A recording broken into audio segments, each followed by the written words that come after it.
So hello mga boss, Lubito Review sa akong CAD operator. So ang gagawin natin ngayon mga boss, tuturuan ko kayo kung paano mag-layout ng electrical sa AutoCAD. Saka konting kalaman na rin mga boss kung ilan yung gagamitin nating ilaw sa isang breaker. Yung mga outlet natin kung ilang kakasa sa isang breaker mga boss. Saka ano ba yung mga nakahiwalay ng outlet mga boss. Madami tayong pag-uusapan dito sa electrical mga boss, kaya huwag natin patagalin pa mga boss. Intro muna tayo.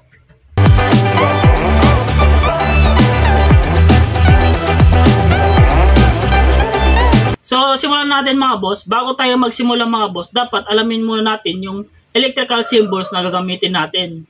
So sa residential mga boss, ito yung typical na nakikita natin. Yung pin light, yan.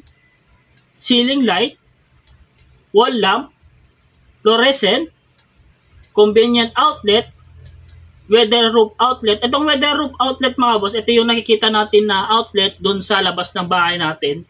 Tapos yung outlet natin, merong takip yun. So next natin, yung refrigerator outlet, range outlet, air condition unit outlet, yan. Circuit home run, yan. Tapos single gang switch, ito yung mga switch sa mga ilaw natin.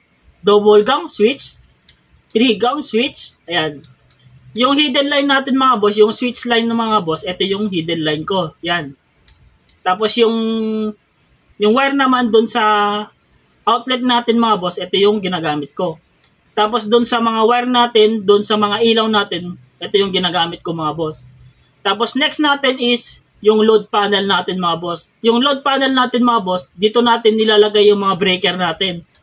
Tapos yung service entrance, tapos meter board. So itong mga symbols na itong mga boss, papakita ko naman sa inyo kung saan natin ito gagamitin. Baka sabihin nyo mga boss, pwede na tayo mag-start ng electrical layout. So hindi pa yan matatapos yan mga boss. Baka sabihin nyo mga boss, alam ko na yung mga symbols, pwede na tayo mag-start ng electrical layout. So hindi pa yan mga boss. Kasi ang gagawin natin mga boss, titingnan natin kung anong mga breaker na gagamitin natin sa ilaw, sa mga outlet, tapos yung mga malaki ang load. So, meron akong ginawa dito mga boss. Yan. Ito yung mga gagamitin nating, ito yung gagamitin nating mga breaker mga boss. Yung sa LO mga boss, ang ginagamit natin is 15 ampere. Tapos sa CO naman is 20 ampere. Yung SPO mga boss, ito yung mga ginagamit natin sa mga aircon. Tapos yung mga ref. Tapos yung mga water heater mga boss. Ito yung ginagamit natin sa 30 ampere. So, ang gagawin lang natin dyan mga boss, so nakalagay naman sa Philippine Electrical Code mga boss na 80% lang yung gagamitin nating ampere sa isang breaker mga boss. So, ita-times yun lang yan mga boss, 15 ampere times 80. So, same din dito mga boss, yung 20 ampere is times yun sa 80%. Yan, yung 30 ampere times yun sa 80% din. So, ang nakuha natin is 12 ampere, 16 ampere, tsaka 24 ampere. So, ang susunod natin mga boss, kukunin natin yung ilang ilaw ang magkakasya dito sa 12 ampere. So, ganito yung computation niya mga boss. May formula yan. Yan. P equals B times I. So, ano ba yung P? Yung P mga boss is power or wattage. Yung B naman is voltage or volts. Yung I naman is current or ampere. Yon. So, next natin mga boss, yung voltage natin sa Pilipinas mga boss is 230 voltage. Yan. Tapos, ita-times lang natin sa 12 amperes. So, ang nakuha na natin yung power natin mga boss is 2,760 wattage. Yan. Consider natin sa isang ilaw mga boss is 100 wattage siya. So, i-divide natin dito sa, nakuha natin dito kanina, 2,760. So, pag dinivide yun mga boss is 27.6 or di kaya 27 pieces na ilaw ang magagamit natin dito sa 12 ampere. Yan. So, alam na natin, so, ayan mga boss. Next naman natin dito sa CO natin mga boss. Yan. Sa CO naman natin, same lang din ng competition. Yung voltage natin is 230. Ita-times yun lang sa ampere mga boss. Ito. Tapos, ang nakuha natin wattage mga boss is 3,680 wattage. Sa isang outlet mga boss, nagre-range siya ng 180 wattage. Tapos, i-divide natin siya ulit dito sa nakuha natin na wattage dito is 3,680. So, ang isang outlet mga boss is nagre-range siya ng 20.4 o say natin 20 pieces outlet ang magkakasya dito sa 16 ampere. Yan. Pero pag 2 gang outlet ang gagamitin nyo, i-divide nyo lang to ng 2. Kaya 10 pieces lang yung magagamit nyo. Same din dito sa 3 gang outlet. So, i-divide lang natin is 6 pieces. So, pag ako mga boss, ang ginagawa ko kasi, pag gumagawa ako ng isang bahay, ang ginagawa ko, ay ang ginagamit ko mga boss is yung 2 gang outlet na.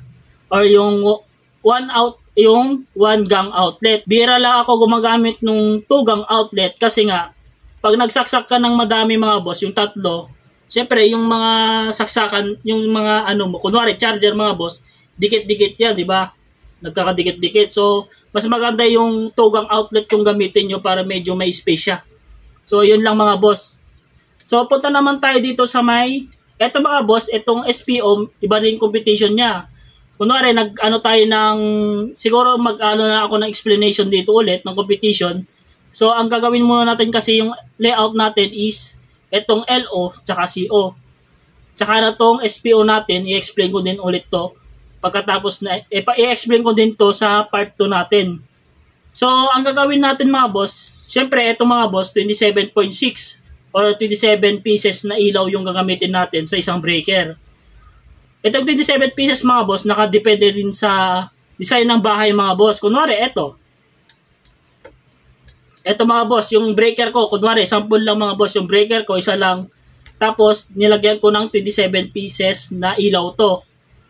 Paano kung nasira yung breaker mga boss? Di, wala ka ng ilaw mga boss. At least, kunwari, pag dalawa yung breaker mo dito, kunwari, dalawa yung lalagay natin breaker, kahit masira yung isa mga boss, meron ka pa ding breaker na isa na pwedeng gamitin. Minsan kasi, minsan sa akin mga boss, hindi ko siya sinasagad na 27. Depende sa design ng bahay mga boss.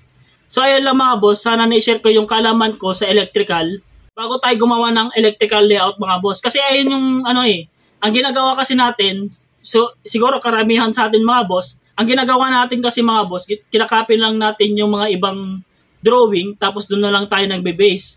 So alaman natin kung ilang kasa sa isang ilaw sa isang breaker mga boss. So yun lang mga boss.